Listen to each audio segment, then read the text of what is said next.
মোৰ পত্নীৰ নাম মিছ ৰুকসানা বেগম। তাই নিৰুদ্দেশ হৈ আছে আপোনাৰ বুধবাৰৰ পৰা। বুধবাৰে ধৰক আপোনাৰ পাছবেলাৰ পৰাহে মই খবৰটো পোৱা নাই, কিন্তু গধূলিলৈকে হ'ব পোৱা নাই। ঘটনাটো মানে কি, তাই দেৰগাঁৱত আছিলে, দেৰগাঁৱত মোক ফোন কৰিলে, মোক ক'লে বোলে বজাৰ কেইটামান কৰিম, ঘৰলৈ যাম আহা। তো মই ঘৰত কাম কৰি আছিলোঁ, ব্যস্ত হৈ আছিলোঁ, মানে মই যাব নোৱাৰিলোঁ।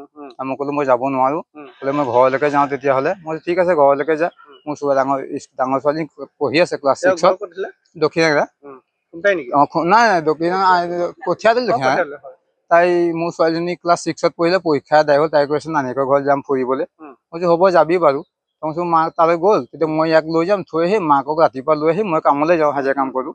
তাৰপৰা মই এইটো কামলৈ যাম, লগাটো সোনকালে গুচি আহিম।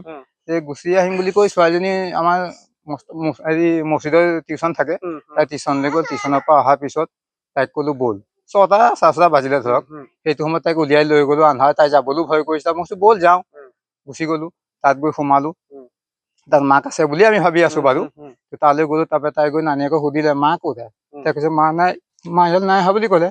তাই কান্দিছে, তই বিচাৰিছো, খবৰো পাইছো, হেৰি কৰিছো, নাই পোৱা। সিহঁতকো সুধিছো, সিহঁতক গোটেই ফোন চোন লগাইছে, নাই, ক'তো খবৰ খাতি একো পোৱা নাই। তেনেকে বিচাৰি আছো, দুদিনমান বিচাৰিলো। বিচৰাৰ পিছত মই বৃহস্পতিবাৰ ৰাতি গধূলি 8টা বজাত থানালৈ গ'লো। থানাত এজাহাৰ এখন দিলো, এজাহাৰ এখন দি পেলাই গুচি আহিলো। তাৰ পিছদিনাখন শুকুৰবাৰ দিনাখন আকৌ গ'লো, খবৰ খাতি একো পোৱা নাই কাৰণে থানাৰ পৰা আকৌ গ'লো, ছাৰক সুধিলো। ছাৰে ক'লে মানে কাগজখন আমি দিলো, গোলাঘাট DC অফিচত দিলো। তাৰ পৰা আপোনাৰ হেৰি এইটো কি বুলি কয়,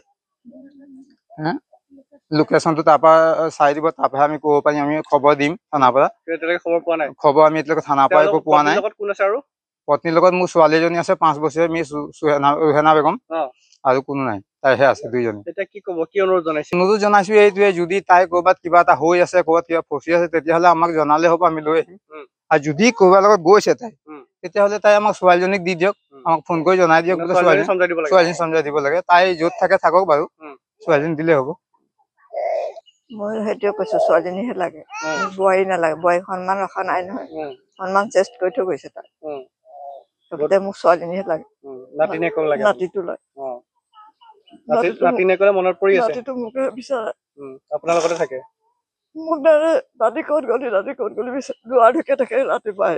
কি আনি দিছে দাদু মোক, কি আনি দিছে দাদু মোক। দৰ্জা খুলি দিয়ে লওঁ, খুলি পেলাই তাৰ পৰা আহিব, নিজৰ ঘৰৰ পৰা দৰ্জা ঢুকি থাকিব, সদায় দাদু আনি দিয়ে যে। ছোৱালীটোহে লাগে। মই এইটোকে ক'ব খুজিছো, এতিয়া কাৰোবালৈ গৈছেও, বুধবাৰৰ পৰা অনুসন্ধান হৈছে দেৰগাঁৱৰ পৰাই, কিন্তু আমি এতিয়ালৈকে একো সঠিক খবৰ পোৱা নাই যে কাৰোবালৈ গৈছেও বুলি। কিন্তু আমি সেইটো হেৰি কৰা নাই, অনুসন্ধানহে হৈ আছে। কিন্তু মই এইটোৱে কওঁ, যদি ক'ৰবাত কিবা বিপদত পৰিছে, তেতিয়াহ'লে তাই আমাক জনাওক, আমি তাইক লৈ আহিমগৈ উদ্ধাৰ কৰি। আৰু যদি কাৰোবালৈ গৈছে, তেতিয়াহ'লে আমাক ছোৱালীজনী গতাই দিয়ক, আমাক বোৱাৰী নালাগে আৰু নাতিনী যদি লাগে। মই হেৰি, আমাৰ বৌ যদি কেনিবা গ'ল, কাৰোবাৰ লগত বিয়া চিয়া হ'ল, তেতিয়াহ'লে বৌ সেইফালে থাকক, আমাক ভতিজীজনী ঘূৰাই দিলে আমাক হ'ব। ভতিজীজনী ঘূৰাই দিলে আমাক হ'ব। আহিলে পেহীকে চিঞৰি থাকে তাই, ঘূৰাই লাগে।